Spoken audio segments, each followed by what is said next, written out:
Hey, what's good, everyone? Twisty here with the Open Sorcery, and today I want to go ahead and talk about Zygomancy, which is a means of divination by balancing items with the aid of weights or scales. Now, in terms of the name itself, the term comes from the Greek word zygon, which in English means gravity, and manteia, which refers to prophecy or divination, and is a common suffix for these sorts of practices, usually in the English being anglicized into mancy or omancy. But when it comes to how zygomancy is performed, pretty simply, most, if not many, traditions and cultures consider heavier objects as bad or negative omens or no answers, with lighter ones as good omens or yes answers or positive answers. Yet some tend to allow for more nuanced interpretation based on those doing the actual Zygomancy readings to go ahead and determine, what the result may be based on, the heaviness and the, comparative weight of the items itself. Now, in relation to something that, as a listener, you may be more so familiar with that may come to mind, there is the tale in the Egyptian or Kemetic mythos that is relating to the god Anubis, who is best known in the modern age for judging those who entered the afterlife by weighing their hearts to see if it was lighter than a feather to allow entry into their version of heaven or paradise, which is titled Aru, as best as I know how to pronounce it, or the field of reeds, in more so of a English phrasing and understanding. Now, when it comes to one of the popular forms of Zygomancy, or at least, shall I say, within, since the printing press was pretty much invented, or at least since, the book of the Bible itself came about, there was bibliomancy, right? And with bibliomancy, for those who are unaware, it is pretty much divination by manner of books, especially the Bible, which my lovely co-host Devi has talked about previously, and I can put a link in the YouTube posting of this monologue and topic discussion. But yes, so going ahead, and Zygomancy was very much used with the actual biblical text, the Bible itself, and items being weighed against the Bible. And I previously mentioned if it was lighter than the Bible, then, it gets a positive sort of demeanor, or however the person performing the action interpreted it, or if it was heavier, if the object itself being representative of one's deeds or whatever the particular query or question would be, then it was usually more so seen as a negative or bad omen itself, or once again, up to nuance the interpretation of the practitioner. Now, when it comes to Zygomancy being a manner of divination focused around balancing objects, for me, when I think of balance, when I think of being able to be in alignment and more so in a centered position, the tarot card of Temperance comes to mind. And not only that, but when it comes to a zodiac sign associated with balance and partnerships and meeting in the middle, compromise, going ahead and making sure that you are more so on the level of things, the sign of Libra comes to mind, being that it is in fact symbolized by scales itself, the only zodiac sign, at least as far as I can recall, that is symbolized by an object as opposed to some sort of living being and such. But, the zodiac sign of Libra or the tarot card Temperance can be something to be meditated upon before performing Zygomancy and such, to try to go ahead in whatever your intent and purpose may be, utilizing the scales effectively to go ahead and, whatever your question, your thing that you're curious about is, being able to go ahead and get a clear-headed, full of clarity result and such. Now, what I'm going to do is, in terms of my own personal little anecdote to share and injecting that into this, I'm going to go ahead and provide a manner of modern day Zygomancy, you can say, that can be performed while you're out and about running errands and at the grocery store. So, in doing so, right, go ahead and just imagine this,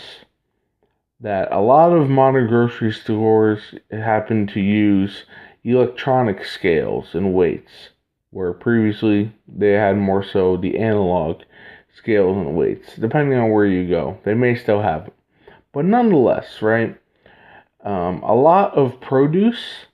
tends to go ahead and be caught, the cost of it is based on the weight of the produce that you get, whether it be some sort of fruit or vegetable, whether it be some sort of squash or potatoes, or fruit like bananas, or if you're getting yourself some tomatoes, or whatever the case may be. And you can go ahead and utilize this as a means of tying in a magical action with going ahead and doing mundane or regular tasks. So, in that, right, just if you happen to be interested in doing so, and I will say personally for myself, whether it was an intentional sort of thing or it just happened to go ahead and be some sort of sign that I picked up on, from the powers, beyond the veil, from beyond the material realm perception, that I was able to go ahead and discern things for myself, messages that are trying to be transcommunicated to me, but nevertheless. So if you are in a grocery store or a supermarket, you can go ahead and have an intention of, all right, what is it that I should know about whatever particular topic, if not just it being a general reading. And notice the weight or the pricing of whatever produce that you have selected for this. Once again, bananas, or, a head of lettuce, or whatever it might be. And, you can go by the weight of the object itself, if it tends to be a manner of produce that, the cost is determined by its weight, which is ideally what you're going to want to do here. Or, you can go by the pricing based on said weight of the object. And however it turns out to be mathematically, whether it shows on the electronic weight, the electronic scale, or, in a place that still have them, analog scales. Now, when it comes to the result itself, right, and whatever sort of message that may be communicated unto you in practicing this, there's various ways to go ahead and, interpret this. Whichever one you focus on, more so the pricing number or the weight number. Now, of course, if you happen to get what is considered an angel number itself, which it happens to be repeating numbers a lot of the time, not limited to that, but just more so often what is referred to as angel numbers. Whether it be a triplicate, which is the same number repeated 3 times, or a quadruplicate, which is 4 times of a repeating number, then, you can go ahead and take that as, all right, this particular sort of meaning for this singular number that is repeated over and over and over again, take that as a sign of, all right, what does this mean? What does angel number mean? Now, outside of those particular occurrences happening, which, of course, are not necessarily as likely as, other instances of numbers popping up, you can go ahead and take the full price or the full weight of whatever manner of produce, and you can go ahead and take each singular or individual number, whether it be 3 or 4 or so, out of that triad or quadruple set, and you can kind of use it in a manner similar to tarot cards, of there being like a multi-number spread, whether you want to go ahead and associate it with, like, say, just a general sort of like multi-card spread that one would do for a tarot, or in terms of a very popular tarot card spread of past, present, future. So say, for example, you get 147 as the weight or the cost. You can go ahead and say, all right, like past, present, future, or whatever, what do these three numbers mean? Or, if you're going ahead and just taking it as a multi-card sort of thing, all right, what does this communicate? Now, with that having been said, another method, which I more so would go ahead and recommend unto those listening, is taking all those numbers. So say if you got the 1, 4, and 7 once again, you go ahead and you add all those together and reduce it down to a singular number itself to then interpret. So in this case, and just having thought of 147, $1.47 or 1 pound, 1.47 pounds or whatever particular unit of measurement for weight you happen to use wherever you are in the globe, then go ahead and add all that together to get a singular number. So 1 plus 4 equals 5, 5 plus 7 equals 12. You take the 1 and the 2, that equals into 3. So then, with that, what does 3 symbolize? What is the core message, the core meaning, and the core archetype of that? Now, that is something that I've covered previously in another discussion in regards to numbers as single-digit archetypes, and for the YouTube posting this, I can provide a link to that for those interested in listening. And of course, obviously, if you don't want to necessarily listen to that, just go do your own independent research on what numbers are associated with and particularly mean. But, that is a manner of utilizing modern day technology or, things that we have around to go ahead and do Zygomancy in today's day and age and adapting, as opposed to try to go ahead and, think of it as some sort of antiquated thing that people don't necessarily do anymore. Now, I will go ahead and put a caveat that always be aware that economic circumstances can affect the price of the produce, where its cost is determined by its weight, thus changing the numerological result that you may receive over time if using cost, as the numbers mainly chosen to be interpreted and such. And, not just in terms of the cost of something or the particular weight numbers and say in the changing economy of one particular nation, but even if you're traveling, you go to different countries and different regions and such, that, those sorts of things are very much for variance if you take up something like that as a practice, for a longer period of time. But nevertheless, I digress off that particular detour, you can say. Now, in regards to this, the last thing I'm going to go ahead and speak about is if you're wanting some more so assistance from entities, from beings, particularly archangels in the manner in which I'm going to recommend, or deities and such, that, can help with your practice of Zygomancy, whether it's in the manner I suggested or in any other means of doing Zygomancy, I will go ahead and state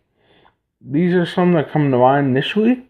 This is not by means a conclusive list, but, whichever entities or beings that you happen to resonate with or think might be more so appropriate for this, by all means go ahead. But here's about 5 or so that I think could be rather helpful when it comes to this particular task. So the first that came to mind, since I mentioned Libra previously,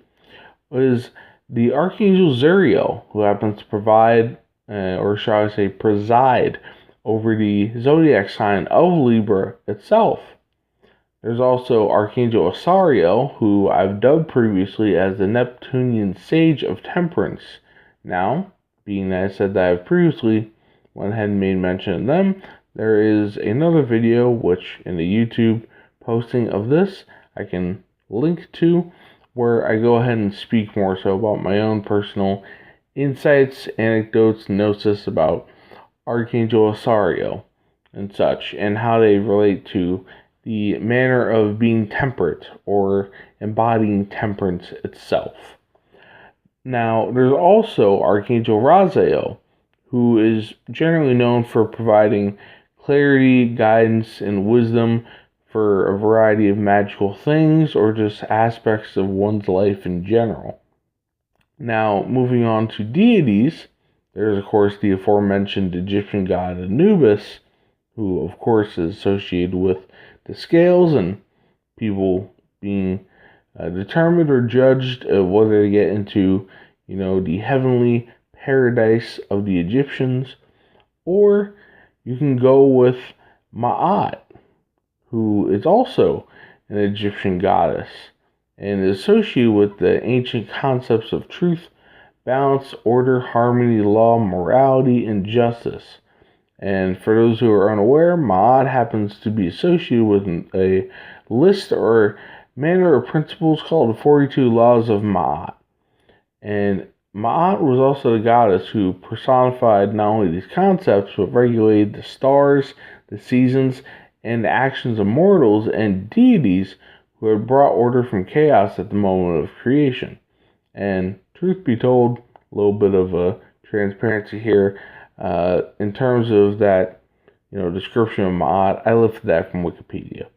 But nevertheless, those are about 5 entities, 5 beings, 5 manners of divinity that you can go ahead and,